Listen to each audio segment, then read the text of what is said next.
स्वामी रामानंद तीर्थ मराठवाडा विश्वविद्यालय नांदेड BA द्वितीय वर्ष, वेंकटराव देशमुख महाविद्यालय बाभळगाव BA द्वितीय वर्ष हिंदी ऐच्छिक,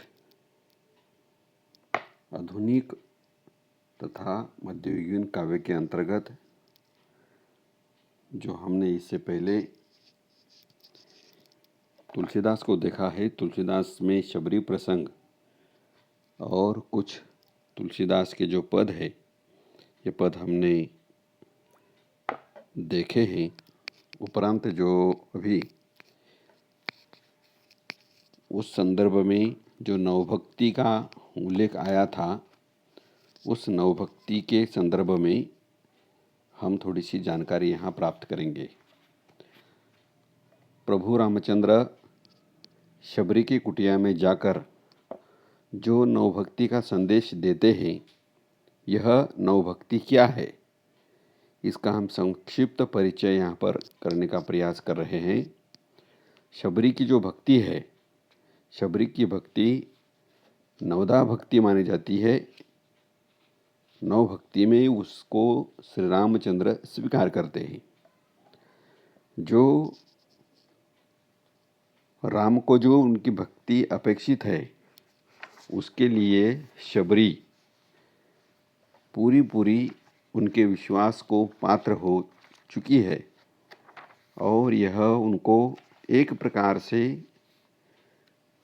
जो नवदा भक्ति के संदर्भ में जानकारी देने का तथा उपदेश देने का प्रयास यहाँ पर रामचंद्र के माध्यम से, प्रभु रामचंद्र के माध्यम से तुलसीदास ने देने का प्रयास किया है। ये नवदा भक्ति क्या है? जो पदों में कहा गया है, उन पदों के अंतर्गत उसका जो उल्लेख होता है, वह उल्लेख यहाँ पर स्पष्ट हमें देखना है। अभी पद क्रमांक जो है,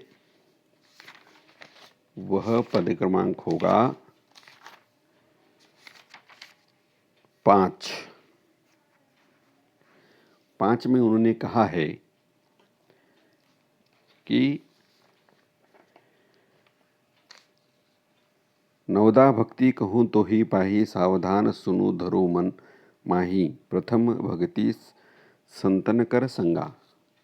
अर्थात यहाँ पर आप इस इमेज में देख सकते हैं, 1 नंबर में है संतों का सत्संग करना। ये पहली नवदा भक्ति है। जो संत लोग हैं, संतों के साथ रहना, उनके विचारों का अनुसरण करना, यह पहली नवदा भक्ति है। दूसरी रति मम कथा प्रसंगा, उसी 5 नंबर के पद में दिया है। देखो, दूसरी रति मम कथा प्रसंगा।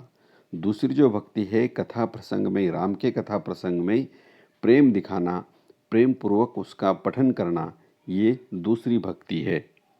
अभी भक्ति क्रमांक पद क्रमांक 6 देखो, उसके अंतर्गत आया है तीसरी भक्ति अमान, गुरुपद पंकज सेवा, तीसरी भक्ति अमान।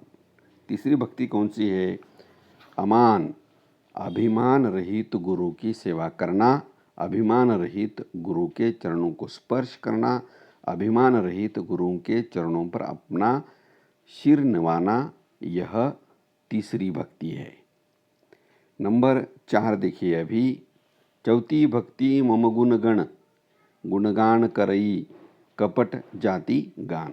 चौथी जो भक्ति है, यह चौथी भक्ति है मम गुणगान करिए, मतलब कपट रहित राम का नाम लेना, यह चौथी भक्ति है। अभी नंबर 7वां पद देखिए, उसमें है 5वीं भक्ति। मंत्र जाप मम दृढ़ विश्वासा, पंचव भजन सो वेद प्रकाशा, छठ दम शील वीरति बहुकर्मा, नीरत निरंतर सज्जन धर्मा। 5वीं भक्ति कौन सी है? मंत्र जाप मम दृढ़ विश्वासा, मतलब राम नाम में दृढ़ विश्वास करना, रखना, ये है 5वीं भक्ति। इसका मतलब है नाम स्मरण, नाम स्मरण करना। अब छठी भक्ति कौन सी है? दमशील वीरति बहुकर्मा निरत निरंतर सज्जन धर्मा। यह है पद क्रमांक 7 में छठी भक्ति दी है। छठ दम शील शील विरति बहुकर्मा, ये जो छठी भक्ति है वो कौन सी है? निरंतर निरत निरंतर सज्जन धर्मा, सज्जन लोगों के साथ रहना, उनका धर्म स्वीकारना, यह छठी भक्ति है। मतलब अपना जो चरित्र है संतों के समान आचरण करके उसे शुद्ध रखना है, यह है छठी भक्ति। अब नंबर 7वीं भक्ति कौन सी है? देखो पद क्रमांक 8 देखिए। सातव सम मोही मैं जग देखा मोते संत अधिक करी लेखा। आठवां जथा लाभ संतोषा सपने हूँ नहीं दे देखई परदोषा। सातवां जो है, सातवीं जो भक्ति है वह है सातव सम मोही मैं जग देखा। जिस प्रकार से मुझे देखते हो उसी भाव से विश्व को देखना, यह सातवीं भक्ति है। विश्व को देखते समय राम की दृष्टि से देखना है, मतलब चराचर में ईश्वर है, चराचर में ईश्वर है। जत्र देखो तत्र विठ्ठल ही विठ्ठल है, केवल देखने की दृष्टि चाहिए। इस प्रकार से अगर आप विश्व को देखते हैं तो वह हो जाती है सातवीं भक्ति। अभी 8वीं देखिए, उसी नंबर पद क्रमांक 8 में ही 8वीं भक्ति है। आठव जथा लाभ संतोषी। 8वीं भक्ति क्या है?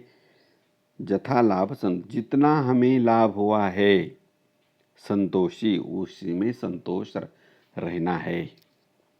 मतलब जो हमने प्राप्त किया है उसी में समाधान मानना, यह एक प्रकार से 8वीं भक्ति है।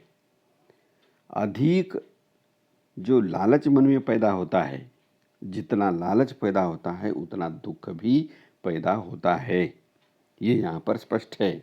और इसीलिए ठेविले आनंती तैसीच राहावे चित्ती असुदावे समाधान, ये 8वीं भक्ति है। 9 भक्ति में से ये 8वीं भक्ति है। प्राप्ति में समाधान होना चाहिए। जो हम प्राप्त करते हैं, जो हमारे पास है, जो हम कमाते हैं, उसी में समाधान होना चाहिए। ये है 8वीं भक्ति। अब 9 नंबर की कौन सी है भक्ति देखिए। पद क्रमांक 9 देखिए। नवम सरल सब सन छलहीना, ये है 9वीं भक्ति।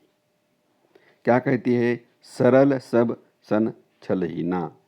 हमारा जो बर्ताव है, ये हमारा बर्ताव सरल होना चाहिए या छल रहित होना चाहिए।